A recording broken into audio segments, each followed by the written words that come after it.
Hi toy fans, welcome back to my channel. This is Rhythm Shift, back with a little bit of toy news, I guess.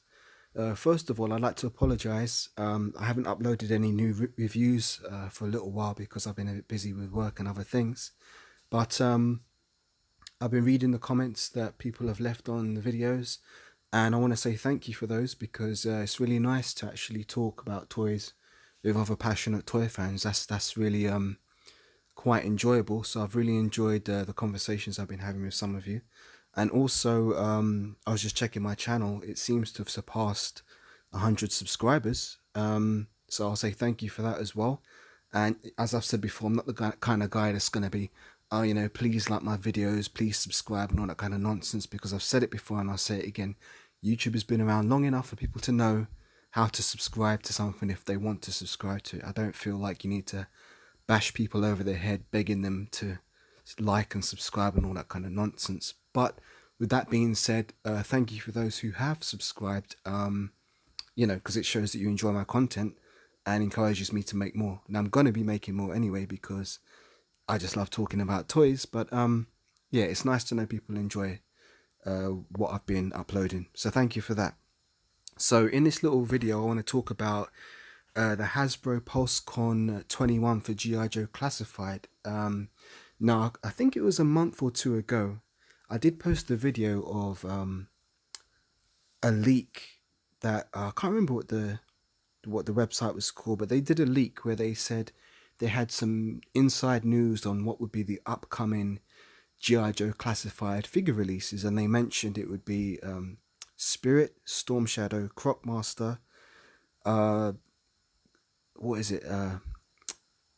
Outback, the Tiger Force Outback, the Python Patrol Cobra Viper, and the Battle Android Troopers. Now, interestingly enough, I watched I watched that some other people talking about that video, and some people saying, "Oh, it's a hoax" and all this kind of stuff. But actually, it's turned out to be very true, and I actually thought there was some credibility to it because it did sound like a lineup that was kind of it makes sense. The only figure that from that leak that hasn't been shown so far, I think, is Zorana. They said Zorana was going to be one of the upcoming figures, so that wasn't shown. But everything else was exactly on the money. So I'd like to thank those people who made that little leak because it turned out to be very true. So I've got the website, the Fruit Shop here, which has some photographs. I've just been catching up on this news because I didn't actually watch this Pulsecon at the weekend because I was a bit busy. So today I had a little bit of time, so I was just catching up on things. So I'm just going to talk about some of the photos they've got in the Fruit Share. So here you can see they've got these Python Patrol Bats, Battle Android Troopers. Now these look okay, but I'm going to say this. When I used to collect G.I. Joe as a child, I stopped collecting before they brought out the roughly around about the time when they brought out the Tiger Force and the Python Patrol, because at the time I remember thinking, oh, this is just a fucking gimmick to sell more of the same figures because it's the exact same figure in these stupid colors. Like, for example, I remember my older brother had the Snowcat, and that the first release of that was in all white, and it looked really cool because it was the Snowcat, no pun intended. But then they released the Tiger Force version, which had tiger stripes and all kind of other madness. I thought, well, that don't make no sense. How are you going to ride into a military battle with something looking like that? It just didn't really fit into the world I was creating with my G.I. Joes. But here they are.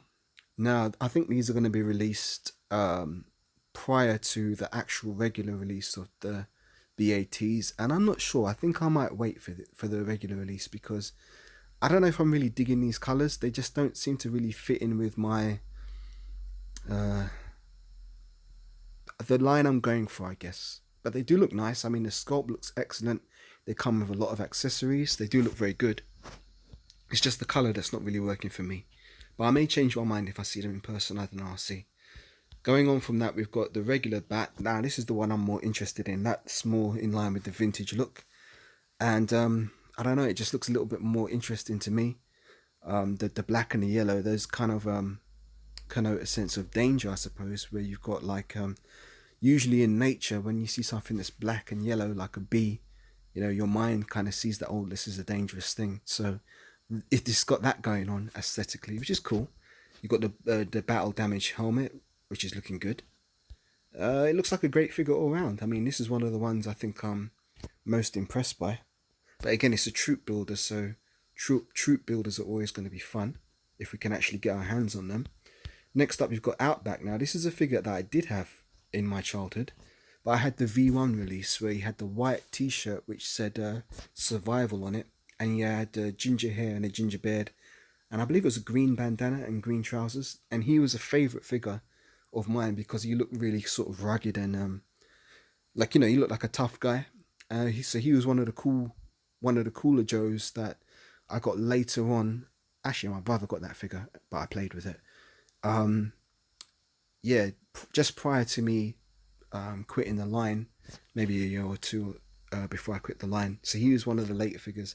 I'm guessing around 1987, 88, if I remember correctly. But yeah, he was a cool figure. I liked him. Now, this Tiger Force version of him, I do like because he's got that Tiger t-shirt, which does look cool. I mean, that Tiger t-shirt does look cool. And the grey hair, it does kind of suit him a bit. So I am actually kind of digging this figure.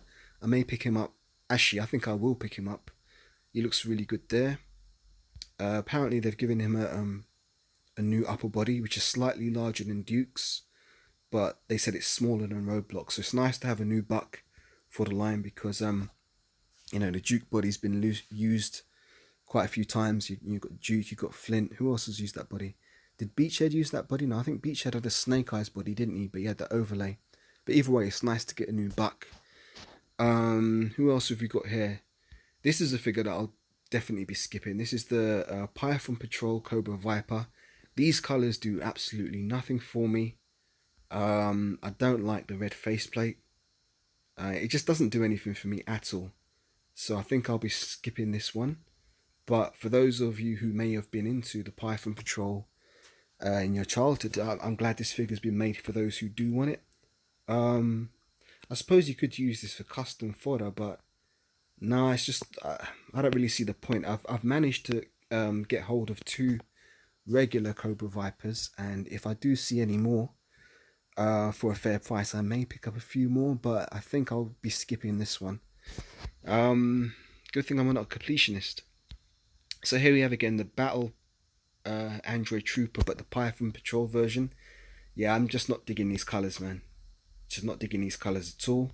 But for those of you who do want it, that's great.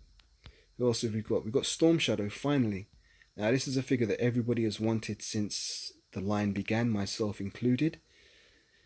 And I've got to be honest, I was a little bit disappointed on the first time I saw it. Why was I disappointed? I don't know, just something. Maybe it's a case of having high expectations because I have the 3-0 Storm Shadow, which you probably see me review on my channel. And when I was reviewing that 3-0 Storm Shadow, the more I look at it, because I reviewed it a couple of weeks ago, maybe a month ago, but I've been looking at it on my shelf, and the more I look at it, the more I love that figure and the modern take on Storm Shadow. Now, this is going back to his V1 take, so he doesn't have many of the added elements that the 3-0 one does, and that's fine. But I'm just not sure about this one. I mean, he does look good. Believe me, I will get him. I'll definitely get him, but it's just, I suppose I expected a lot from this one, and he's good. I'm not going to say he's a bad figure at all, but I had very high hopes. I think it's the hood, because I saw a couple of shots of him with the hood, and it didn't look right to me. But with hair, he looks fine. I think his head sculpt looks good, and he's a pure white. Now, I've got to respond to a comment. Forgive me, I forgot the name of the person who made the comment, but on my channel, but he said he got his 3-0 Storm Shadow and he was a little bit disappointed because of the weathering. I'm going to respond to your comment, thank you for that. But yes, there was some slight weathering on the 3-0 Storm Shadow on his trousers, like, I suppose some dust and dirt. And I was quite fine with that because I was quite happy and okay with that, because I think it adds a bit of realism to him. Because if you're wearing, like, I've worn, white hoodie, and you turn around and, oh, where's this dirty mark come from? It's very annoying to wear something that's a brilliant white and then you get some dirt on it. But it's just how life goes. And if you're a ninja, you're going to be, stalking and creeping and jumping over walls and you know, maybe crawling through the dirt like Solid Snake. So I think it, to me, the weathering on the 3-0 Storm Shadow doesn't bother me at all. But I understand that it may for some. Now, the thing I'm the most happy about is that they haven't given him those stupid tattoos that were shown in the promotional art for the G.I. Joe Classified Storm Shadow. So that's a good thing. We've got a very, I mean, because the thing is, you've got to realize that those arm tattoos kind of go over the top, because Storm Shadow does have the Arashikage tattoo on his right arm, right on his forearm, just like Snake Eyes. So if you're going to cover him in a tattoo sleeve, that doesn't really make any sense, and it will detract from the point of him having the Arashikage symbol on his right forearm. So sometimes when people design things, they can kind of go too far and not really think about, hang on, why are we adding this design element to this thing? Because as that old saying goes, if it ain't broke, don't fix it. So you know what? I am actually looking forward to this Storm Shadow. I think it's because of the first time I saw him, he had that hood on, and it looked a bit off. But I think he does look great now, and I will look forward to getting this figure. So he does look good. Who else we've got? Spirit. Now this is a figure that I didn't really expect very much from, because I never had him as a child, but I do remember him from the G.I. Joe animated series by Sunbow, and he was never really a character that really appealed to me, and I was always a bit frustrated that they made him have the rivalry with Storm Shadow rather than it being Snake Eyes versus Storm Shadow. So that didn't really sit well with me. But looking at this figure, I do like this guy. I think he looks great. He's got an awesome head sculpt, and I think he just looks really serious. And the eagle, was it Freedom? Yeah, the eagle's called Freedom. That looks good too. I mean, you know, G.I. Joe was known for having little animal body accessories like, you know, was it Junkyard and Mutt and Law and Order, you know, Snake Eyes and Timber. We're going to say Croc Master a bit later. We're going to see Croc Master a bit later, I should say. But, you know, you got Spirit with Freedom.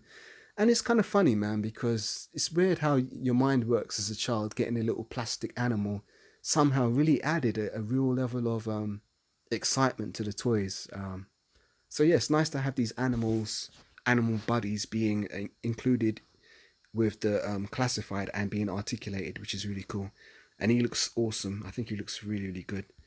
Now we've got Croc Master. Now this is another figure that I did have in my childhood, and I did enjoy him very much. I like what they've done with him by making his